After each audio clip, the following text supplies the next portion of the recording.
नमस्कार, आप देख रहे हैं क्राइम तक। मैं हूं अश्विनी सिंह।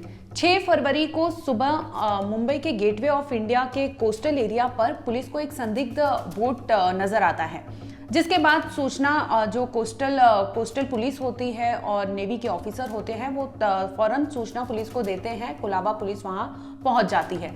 जब पुलिस वहां पहुंचती है तो देखा जाता है कि जहाज संदिग्ध परिस्थिति में अरब सागर में ट्रेवल कर रही थी।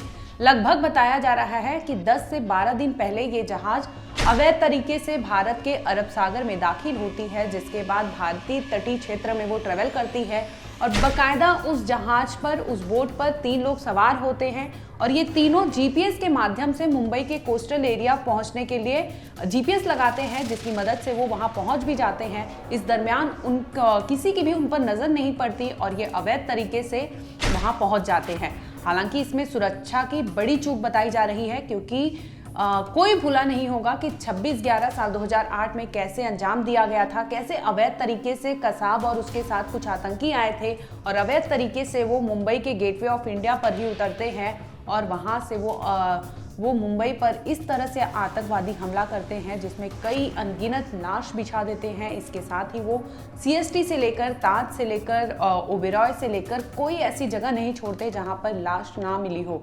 ऐसे में एक बार फिर से मुंबई के गेटवे ऑफ इंडिया पे एक जहाज को संदिग्ध परिस्थिति में पाया गया है, जिस पे 3 लोग भी सवार थे। 3 लोग वहां पर उस जहाज के माध्यम से मुंबई के गेटवे ऑफ इंडिया पहुंचे थे, जिसके बाद पुलिस ने जहाज को अपने जब्त कर लिया है। इसके साथ ही उस पर सवार 3 लोगों को भी पुलिस ने गिरफ्तार किया है, जिसके बाद उनसे पूछताछ कर रही है। हालांकि पुलिस ने उन्हें डिटेन ही किया है, पहले पूछताछ के लिए लेके जाती है कोलाबा पुलिस स्टेशन, जहां पर वो बताते हैं कि आखिर वो किस तरह से कुवैत से, क्योंकि जहाज इंडिया का नहीं था, जहाज कुवैत से आया था और जहाज पर बाकायदा कुवैत का सारी चीज़ें भी हैं, कुवैत के ही जहाज है वो जो अवैध तरीके से भारत के अरब सागर के एरिए में दाखिल होता है और ये तीनों लोग उस पर सवार होकर मुंबई के गेटवे ऑफ इंडिया पहुंचते हैं। बता दें कि ये तीनों जो सवारी कर रहे थे वो तीनों तमिलनाडु के बताए जा रहे हैं और तीनों का नाम एंटनी, विजय एंटनी और नीडिसो डिटो बताया जा रहा है। लगभग 30, 31 और 32 साल उम्र है इन तीनों की, जो उस कुवैत के जहाज पर ट्रेवल कर रहे थे। उन्होंने जीपीएस की मदद से मुंबई के गेटवे ऑफ इंडिया का जीपीएस लगाया था, रास्ता लगाया था, जिसके बाद वो समुद्र के रास्ते से अवैध तरीके से कुवैत से भारत में दाखिल होते हैं और जीपीएस की मदद से वो गेटवे ऑफ इंडिया पहुंच जाते हैं। हालांकि इसमें सुरक्षा की बहुत बड़ी चूक बताई जा रही है, क्योंकि आपने मुंबई में एक बड़ा आतंकवादी हमला देख चुके हैं। ऐसे में कैसे ये सुरक्षा की बड़ी चूक बताई जा रही है, क्योंकि ऐसे इतनी बड़ी चूक कैसे हो सकती है। नेवी के कोस्ट गार्ड होते हैं वहां पे, इसके साथ ही तटीय पुलिस भी होती है जो तटीय सीमा की रक्षा करती है। 2 चीजें होती है। इसके साथ ही आपके पास हेलीकॉप्टर है, तमाम ऐसे एयरक्राफ्ट हैं और सी वेसल्स है, जिसकी मदद से आप अपने समुद्री रास्तों का, समुद्री इलाकों का, जो तटीय इलाके हैं आपके कंट्री से लगते हैं या वो आपके सिटी से लगते हैं, इन सब की सुरक्षा की जिम्मेदारी आप पर होती है। ऐसे में कुवैत के रास्ते से भारत के मुंबई के गेटवे ऑफ इंडिया में कैसे ये जहाज पहुंच जाता है, ये बड़ा सवाल है, बड़ी चूक बताई जा रही है। बता दें कि ये तीनों भी तमिलनाडु के बताए जा रहे हैं और तीनों मछुआरे थे, यानी ये तीनों बाकायदा पासपोर्ट के जरिए कुवैत में मछुआरे का काम करते थे। इनका आरोप है, हालांकि जब पुलिस ने इन्हें कस्टडी में लिया पूछताछ के लिए, जब पूछताछ कर रही थी तो इन्होंने बहुत बड़ा खुलासा किया, जिसमें ये बता रहे थे कि ये तीनों तो खुद ही विक्टिम है। इन्हें कुवैत मछुआरे के लिए ले जाया गया था कि वहाँ पे इनको फिशरमैन का काम करना है, लेकिन उनके साथ वहाँ उनका पासपोर्ट जब्त कर लिया जाता है। इसके साथ ही इनको 2 साल से ज़्यादा समय हो गया, इनको तनख्वाह नहीं मिल रही है। इसके साथ ही इन्होंने ये भी आरोप लगाया है कि इनके साथ मारपीट और खाना तक नहीं देने का आरोप इन्होंने कुवैत के उस जहाज के मालिक पर लगाया है, जिसके बाद पुलिस जांच कर रही है।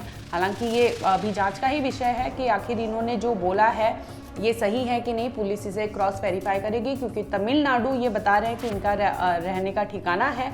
इसके साथ ही जब पुलिस इनसे पूछताछ कर रही थी तो ये पता चलता है कि इन्हें ना ही इंग्लिश आती है ना ही हिंदी आती है, तो ये भी एक बैरियर था जिसमें जांच में इनको काफ़ी मदद नहीं मिली है पुलिस को।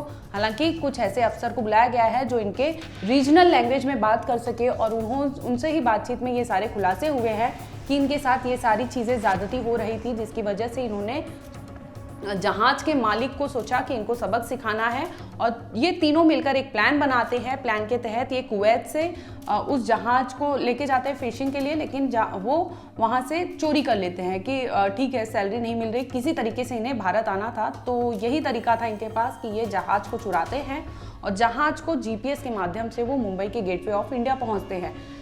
अब यहाँ दो बड़े ऐसे सवाल उठ रहे हैं कि लगभग 10 से 12 दिन, क्योंकि 28 जनवरी को ये तीनों कुवैत से जहाज लेकर अरब सागर यानी भारत के सीमा क्षेत्र में दाखिल होते हैं और इतने लंबे समय तक, लगभग 10 से 12 दिन तक ये अरब सागर के चक्कर काटते हैं और वो समुद्री मार्ग से भारत में दाखिल होते हैं।